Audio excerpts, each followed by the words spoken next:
Hey, good morning, Merrimack Valley Baptist Church.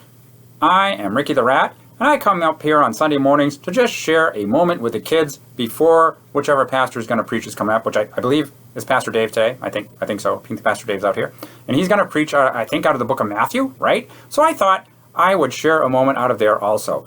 So today, I want to talk about signs. And how you know about something, right? You know something because of signs, right? So I brought a few signs with me. Hold on.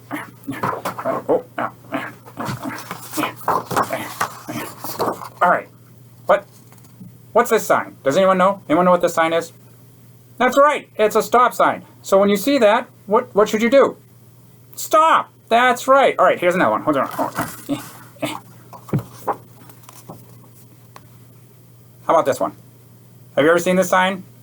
Do you know what this sign means? That means there might be a deer jumping across the road there, right? That's right. Okay. Let me get another one. Let's see. This is a good sign. This. Okay.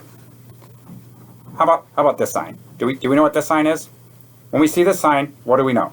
We know that's a place we can go and have a rest. All right. No, that's where we go to the bathroom, right? Okay. Let's. How about? This is a good one. What about that sign? Oh, yeah, a lot of us love that sign, don't we? I love, the French fries from that sign. Oh, my goodness, yes, okay. Yeah, so good. All right, well, so we all kind of knew what those signs were, right? These signs help us to identify and understand things that are around us, in our environment, right? So when we see some of those signs, we know exactly what they mean. We recognize things we see in our surroundings a lot. Well, guess what? In biblical times, people looked for signs too. In fact, they read scriptural prophecies and looked for things that would help them know what was going on in their world and what was coming. But you know what? Even after Jesus came, they still didn't always recognize him. And some wanted to understand just who he was. One of the people who was asking about signs was John the Baptist. And as it turns out, John got stuck in prison for some time for some of those crazy things that he preached about. John had been hearing about the works of Jesus, though, and he sent some friends to ask Jesus if he was the chosen one that he was waiting for, that they were all waiting for. And Jesus responded by describing the amazing wonders he had done. There were miracles performed, sick and hurt people made well, and even dead people came back to life. It's almost like Jesus is saying, hey, what more could you ask for, right? He clearly wanted to express who he was. But at the same time, though, Jesus was supportive of John in his ministry, telling people that John the Baptist had done great things and prepared the way for Jesus. So this was how Jesus showed himself in a way, or how people could recognize who he was. But some people still were confused who Jesus was. They still didn't know who the Messiah was, if Jesus was the Messiah. We can see that he fulfilled some remarkable prophecies and promises of God, but people were expecting something different. Some were expecting a warrior king that would overthrow the government and put them all in their places.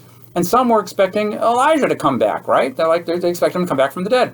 These people were confused because they had their own expectations on who the Messiah should be, on who Jesus should be. We, as Christians today, kind of do the same thing sometimes. We have an idea of what we think Jesus should be, so we make him in our own image instead of us being made in his.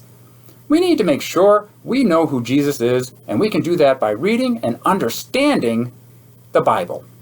So who is Jesus? He is the Son of God, and he is God.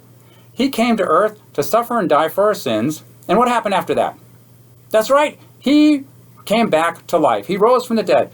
We know what happened to Jesus because the Bible tells us, and we can be fully certain of who he was as divine. Also, we have the best sign that points us the way to him, and that's the cross.